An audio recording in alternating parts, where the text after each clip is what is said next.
Saya boleh ke Pak Halid, ketika kebijakan yang disentuh bukan hanya di tataran Kementerian Pusat, tapi juga anggaran yang mengendap di bank, sudah menyentuh beberapa pemerintah daerah, kemudian ditanya pula soal utang kereta cepat, dijawab bukan kami yang akan menanggung, tapi B2B.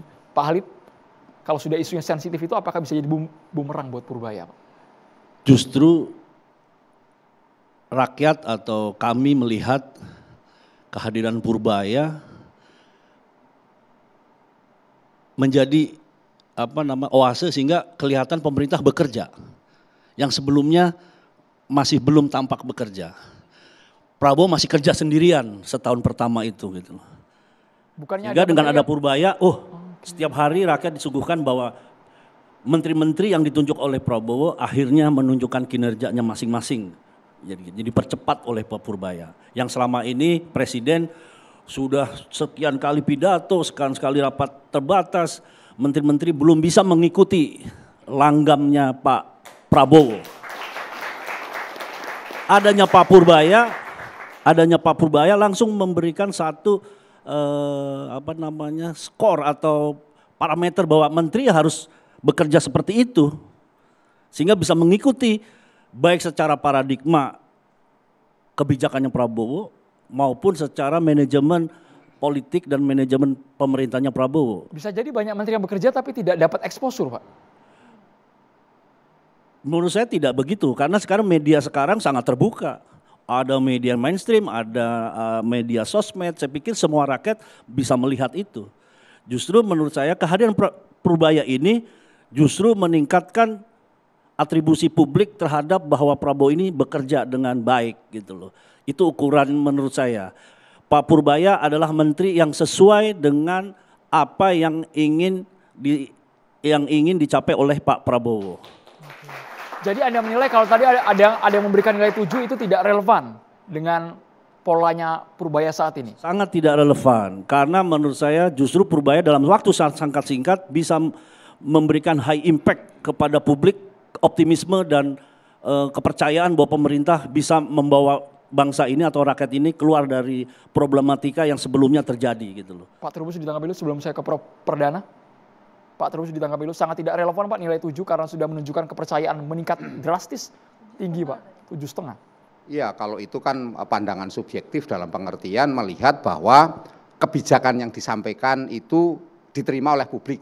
Tapi kan ini baru seolah-olah memang hasil survei Kompas, Tribun juga menunjukkan arah positif. Tetapi kan belum bisa meyakinkan bahwa itu sesuatu yang diterima secara utuh. Itu satu. Yang kedua, bahwa apa yang disampaikan oleh Pak Purbaya itu misalnya terkait dengan dana daerah yang selama ini kaitannya dengan pemangkasan anggaran lah kira-kira ya, pemangkasan. Itu kan pelaksanaan PMK 153. Nah, di situ ada DAU, dana alokasi umum dan dana alokasi khusus. Nah, itu kan tetap aja dipotong. Dana khusus bahkan dipotong sampai masih 60% itu. Nah, ini yang mengindikasikan sebenarnya selama ini tidak diketahui oleh publik. Karena apa? Karena komunikasi yang disampaikan memang selama ini dianggap dalam tanda petik kurang optimal gitu kalau kebijakan. Nah, sehingga apa yang terjadi, muncullah yang namanya Indonesia gelap, kemudian kabur aja duluan, kemudian soal gaji itu tantiem dan sebagainya itu. Karena apa? Karena ini rentetan dari sebuah sesuatu yang tersembunyi selama ini di dalam pembuatan kebijakan kita. Jadi formulasi kebijakan di Indonesia itu relatif tertutup. Minim partisipasi publik, minim juga rekomendasi-rekomendasi, minim juga konsultasi publik. Dialognya juga minim. Pokoknya ujuk-ujuk nanti ada kebijakan begini, naik. Kalau tidak ada sesuatu yang kemudian publik diajak ngomong dulu, apakah seperti gaji dengan kondisi seperti ini cocok atau tidak ada. Itu yang masalah. Artinya kalau sekarang dengan cara akuntabilitas, buka-bukaan, bagus dong harusnya. Dalam jangka panjang nanti akan dikatakan bagus ketika itu sesuatu yang dikatakan konsisten. Artinya ucapan dan tindakannya betul-betul konkret dinikmati oleh publik. Publik merasakan puas dengan kemanfaatan yang didapat dari ucapan dan tindakannya itu. Tetapi kalau kemudian belum, nah ini kan baru awal kan, katakanlah baru awal disampaikan gagasan itu, masyarakat sudah senang. Karena apa? Senang selama ini sebagian loh ya, belum semuanya. Karena sebagian masyarakat ada yang senang, terutama yang di perkotaan.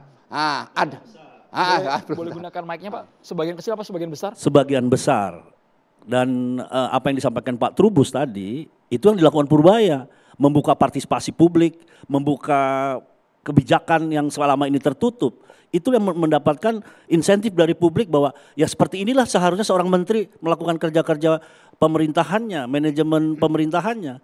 Jadi Pak Trubus justru membela Pak Purbaya nih sebenarnya. Karena sebelumnya menterinya nggak ada yang seperti itu. Kehadiran Pak Purbaya seperti disampaikan Prof. Trubus.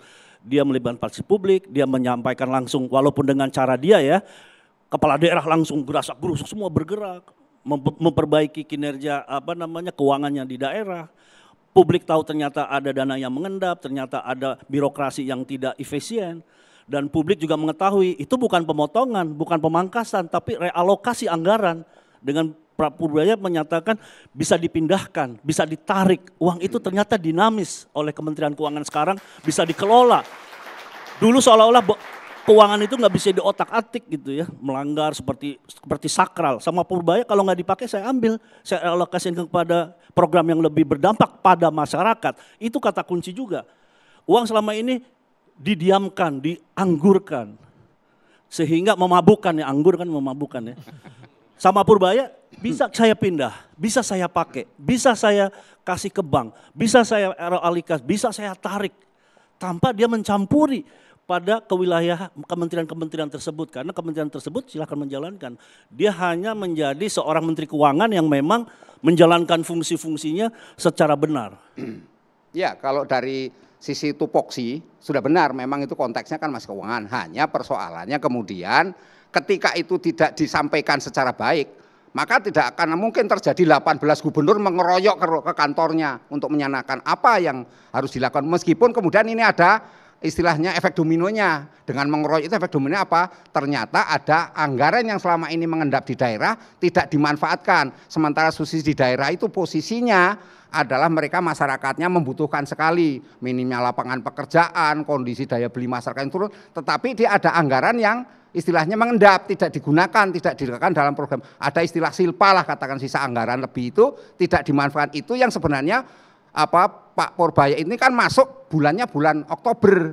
Kalau Oktober artinya ini sudah bulan November, Desember. Apakah mungkin dalam waktu 3 bulan begitu banyak anggaran yang diakui oleh DKI Jakarta ya, oleh Pak Muhammad itu 1000% betul, itu akan terserap dengan baik. Karena waktunya tinggal 3 bulan. Sedangkan besok lagi sudah kategori Januari kan udah anggaran tahun baru lagi. Itu kan logika yang dengan sehingga saya melihat sebenarnya publik menghendaki kalau memang itu terjadi seperti itu, langkah berikutnya apa? Sehingga kami mendapatkan sesuatu manfaat dari adanya anggaran dana yang mengendap itu. Jangan kemudian asumsinya bahwa mungkin itu didepositokan. Nah, ini kan sesuatu on call langsung dapat untung yang besar. Ini kan kecurigaan publik terhadap penggunaan anggaran yang seolah-olah itu terjadi perilaku koruptif. Bang Emrus ingin bertanya, Pak Triandika? Baik, saya pikir ada suatu catatan saya tadi ya, bicara tentang hasil, sebagaimana saya katakan di awal, tidak mungkin segampang membalik tangan, gitu ya. Dan baru Pak Purbaya sebagai menteri. Kemudian adalah kalau katakanlah anggaran itu dianggurkan, gitu ya, tidak digunakan, sementara kita meminjam loh dari luar negeri, pinjaman kita sangat banyak. Berarti perputaran uang tidak berjalan, berarti ada yang stop. Jadi kalau tersimpan sekian triliun misalnya, berarti tidak berputar, roda ekonomi rakyat tidak berjalan. Kalau tidak berjalan, sementara bunga yang harus kita bayar berjalan. Nah, ini yang tidak disadari oleh teman-teman, oleh katakanlah yang menganggurkan dana itu, pemerintahan daerah atau pusat. Karena ada kecenderungan, kalau kita amati, biasanya menghabiskan anggaran itu di tahun akhir loh. Biasanya bulan 11 digenjot itu proyek semua. Apakah dengan genjot proyek itu di akhir tahun, apakah bisa maksimal, bisa produktif dan lain-lain? Dengan alasan supaya habis, supaya tersedot. Pak Purbaya tidak mau. Sebagaimana Pak Khalid katakan, bahwa kalau tidak habis saya tarik, saya pindahkan. Inilah pernyataan dari sudut komunikasi, pernyataan pesan komunikasi yang pro rakyat. Begitu, demikian. Oke, saya boleh ke Prof. Perdana dulu minta pandangannya. Prof. Perdana, sebagai sesama rekan di Grid Institute, Anda melihat langkah dari Purbaya ini apakah memang betul untuk mengejar target sesuai dengan instruksi Presiden Prabowo Subianto sehingga banyak gebrakan yang membuat kita terkejut? Ya, terima kasih Mas Andromeda. Jadi peristiwa Purbaya ini, Peristiwa ya Pak ya? ya, Disebutnya Pak ya? ini saya menganggap sebuah fenomena unik karena mungkin baru sekali ini terjadi di Republik kita. Ya. Dari ribuan ratusan Betul, menteri. Baru belum kali ini, pernah Pak, kita menurut Bapak. melihat menteri seperti ini. Kalau kita boleh jujur ya. Ya, semuanya birokratis, teknokratis, sopan santun di depan publik dan lain sebagainya. Public speaking diutamakan dan lain sebagainya. Maka ketika Purbaya muncul, ya kan, dan diwawancarai oleh para awak media ketika dia baru saja dilantik, itu menimbulkan kehebohan luar biasa. Saya lihat dari data kami, dari big data kami, itu 80% lebih menghujat Purbaya Yudisadewa. Karena kaget. Hari pertama. Publik kaget, kok ada orang seperti ini? Ada yang bertanya, mungkin pertanyaannya agak lucu juga ya dari Akmadiyah. Kenapa Presiden Prabowo memilih Anda jadi Menkyu? Agak tercenung sebentar beliau dan berkata, mungkin karena saya jago. Nah itu pertanyaan jawaban seperti itu mungkin jarang sekali kita pernah mendengar seperti itu. Itu saat di forum masih menjabat sebagai ketua LPS, ingat kami. Iya, waktu itu masih LPS kan, dia peralihan ya, lalu kemudian diganti dengan Bapak Anggito Abimanyu kan, seperti itu. Nah kembali tadi ada disinggung ya, kita ini berawal dari mulai kemuraman. Ada Indonesia gelap, betul? Kabur aja dulu, lalu memasuki bulan Juli mulai ada riak-riak demo, terus meningkat sampai di akhir Agustus demo itu benar-benar menjatuhkan kredibilitas dan kepercayaan pemerintah, apalagi DPR ya, itu di titik nadir. Bahaya, ini sudah bahaya. Secara politis Presiden Prabowo sudah berada di titik yang sangat berbahaya. Pergantian presiden mungkin hanya menunggu waktu. Dalam waktu 2-3 minggu kalau demonstrasi seperti ini dibiarkan dan tidak teratasi, ada kemungkinan itu bisa jatuh. Ini bumbunya seseram itu Pak? Apakah Ya, kesannya ya. kayak porsinya agak Seorang mengerikan, ekonom Pak, ya? akan mengikuti. Mereka turun ke jalan karena apa? Karena lapar. Berpanas-panasan di jalan, kehujanan, sementara para pejabatnya atau DPR enak-enakan berjoget ria dengan gaji yang sangat fantastis, sewa rumah sampai 50 juta per bulan dan lain sebagainya. Itu istana atau rumah? Ya kan? Ini memicu ya. Sampai akhirnya sebuah drama lagi terjadi, ada penjarahan lah dari rumah Ahmad Saroni hingga ke Ibu Sri Mulyani. Nah, disitulah titik nadir ini mulai terjadi. Sampai akhirnya Purbaya masuk. Ya.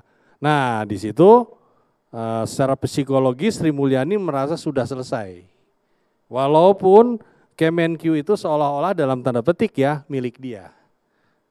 Karena dia sudah belasan tahun menjabat di situ, sehingga sudah terjadi engagement antara pribadi Sri Mulyani dengan karakter, culture di Kemenkyu tersebut. Ini pandangan pribadi dari Prof. Betul, Perdana ya ini ya. Seperti itu. Nah terjadilah sebuah radikal ya, semacam perubahan radikal, seorang presiden berani mengganti Menkyu-nya yang sangat disayangi oleh IMF lah, World Bank lah, para investor asing lah dan lain sebagainya. Seolah-olah mengganti Sri Mulyani itu adalah musibah atau bencana ekonomi bagi Indonesia. Memang betul ketika diangkatnya Purbaya, reaksi pasar tidak begitu baik, sedikit negatif. Tapi pasar masih wait and see, saya lihat seperti itu. Tapi dengan gebrakan dari seorang Purbaya, nah disinilah mulai terbangun ya. Soal gebrakan dari Purbaya, Prof. ingin menanggapi dulu? Memang pertama kali beliau dilantik kan Pak Prabowo sudah berjalan lebih dulu dengan program efisiensinya kan. Sudah jalan lebih dulu artinya. Kehadiran beliau memang kemudian harus menyesuaikan dengan kebijakan yang sudah diambil oleh Pak Prabowo. kesan pertama memang di awalnya itu karena ada postingan anak beliau gitu ya, sehingga muncullah tendensi negatif dalam menilai. Tapi kemudian beliau menunjukkan gayanya yang otentik menurut Mas Andika tadi, kemudian itu memunculkan branding image sendiri bagi dia gitu kan. Nah, dia muncul kemudian menjadi netizen darling gitu loh. Media darling Bu ya. Harus media darling, Sekarang ini netizen darling gitu Bu, ya. kan. Dulu Pak Jokowi media darling itu kata Bang Emrus gitu ya. Nah, dengan cara itu kemudian apapun yang dia lakukan yang dianggap oleh lawan-lawannya salah gitu, menurut masyarakat netizen benar gitu loh. Karena kita ini sudah terbelenggu dengan kekakuan komunikasi, jarak komunikasi yang sangat jauh. Biasanya mereka itu setelah terpilih kan lupa siapapun dia, anggota dewan, termasuk para menteri itu. Andro dulu dengan sangat mudah nelpon beliau. Sama-sama jadi narsum di sini bareng kita. Bang Emrus sebentar lagi kalau jadi staf khusus juga gitu barangkali. Tiba-tiba ganti nomor HP. Ini pengalaman pribadi Prof. Lely kayaknya. Nah, dicuekin menteri. Nah, orang yang mencoba menata gaya komunikasi politiknya, yang ajak lah istilahnya, tidak dibuat-buat, itu lebih disukai oleh netizen gitu loh. Tapi tiba-tiba dibungkus dengan sikap yang formal. Ingat nggak waktu pertama kali Jokowi dilantik, ada satu menterinya yang mencoba meniru gaya Jokowi dengan belusukannya. Dia manjat pagar di dekat bandara, menyeruduk sebuah tempat pelatihan tenaga kerja. Disorakin oleh netizen, disorakin juga oleh teman-temannya, bukan didukung karena tidak otentik gayanya. Tapi ini kan terlihat otentik gitu loh. Jadi dia dengan struktur bawaan, kan kalau sifat itu memang dibawa. Kalau sikap itu kan predisposition of behavior. Jadi kecenderungan untuk berperilaku, bukan berperilaku yang sebenarnya. Artinya baru kalau orang suka merokok cenderung suka narkoba, orang kan bilang gitu. Nah, Purbaya ini kalau dia cenderung plus-plusan itulah yang ada dalam dirinya gitu loh, dianggap seperti itu. Tapi benar kata Mas Trubus tadi bahwa yang dilihat itu adalah yang penting konsistensi. Konsistensi antara apa yang dia ucapkan, dia sampaikan dengan kebijakan yang dia buat. Nah, konsistensi itu ketika ada hantaman konsisten enggak? Kita lihat nanti, ini kan baru setahun, dia baru berapa bulan. Nah, Pak Prabowo juga menginginkan program efisiensi yang dilihat sebagai sebuah mekanisme bagaimana pemerintah ini mengatur anggaran. Saya sebagai seorang PNS tahu benar nih, biasanya benar nih kejar target di ujung-ujung bulan sekian. Kadang-kadang pernah tuh dalam satu kelompok saya dengar langsung nih, ini udah mau bulan 12 yuk kita jalan-jalan gitu loh. Sekedar untuk menghabiskan anggaran tadi gitu loh. Nah, saya sering protes, ngapain jalan-jalan, bikin aja program penelitian yang seperti apa kan gitu. Karena jalan-jalan jalan sendiri aja menurut saya. Nah, artinya apapun yang dilakukan Purbaya sampai saat ini disenangi oleh netizen. Biasanya netizen ini akan marah kalau misalnya ada orang lain yang bersikap berbeda dengan netizen. Dan itu adalah biasanya sikap seseorang dalam kerumunan akan berbeda dengan sikap individu. Jadi apa yang dilihat oleh kerumunan itu menjadi basic perilaku massa. Jadi kalau marah dengan Purbaya, marah juga ini. Makanya saya bilang tadi kayaknya ini kenapa seperti ada yang kebakaran kumis, kebakaran jenggot gitu kan. Kalah saingan nih, gua udah berapa lama jadi menteri, kok dia yang ngetop. Orang baru juga seumur jagung misalnya gitu ya.